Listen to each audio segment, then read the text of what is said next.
Blurring a background image is a great way to draw attention to what's in the foreground.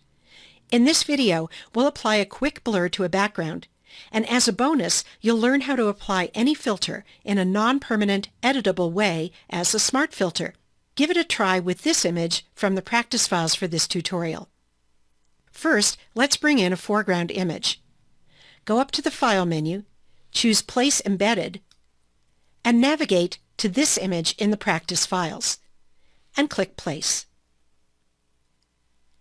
To make this image smaller, hold the Shift key, hover over a corner, and drag inward. If you want to reposition this image, click inside of the box and drag to where you want it.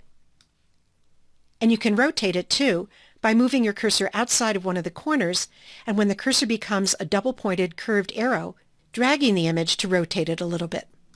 To finish placing the image, go up to the Options bar and click the check mark. So that's the beginning of a travel composite. If we want to draw more attention to the foreground image, let's try blurring the background image, and we'll do that by adding a filter. Go to the Layers panel and select the background layer.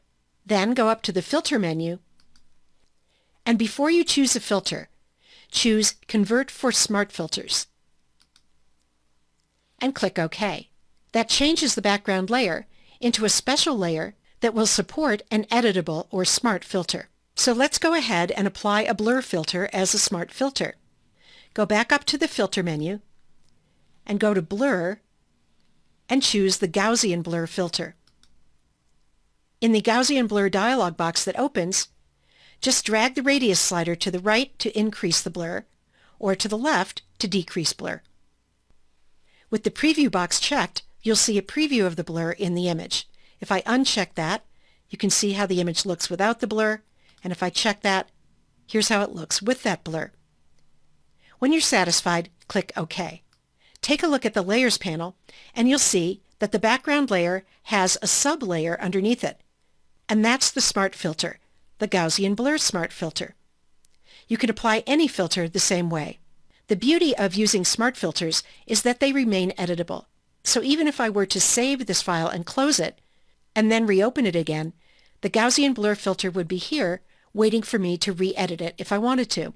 The only thing you have to be sure to do is to save in a format that retains layers, like the Photoshop or PSD format. If you do want to re-edit a smart filter, just double-click its name here in the Layers panel, and it reopens, and you can make a change. And then click OK. So the next time you're applying a filter, think about whether you might want to change that filter, and if so, apply it as a smart filter and save in the PSD format.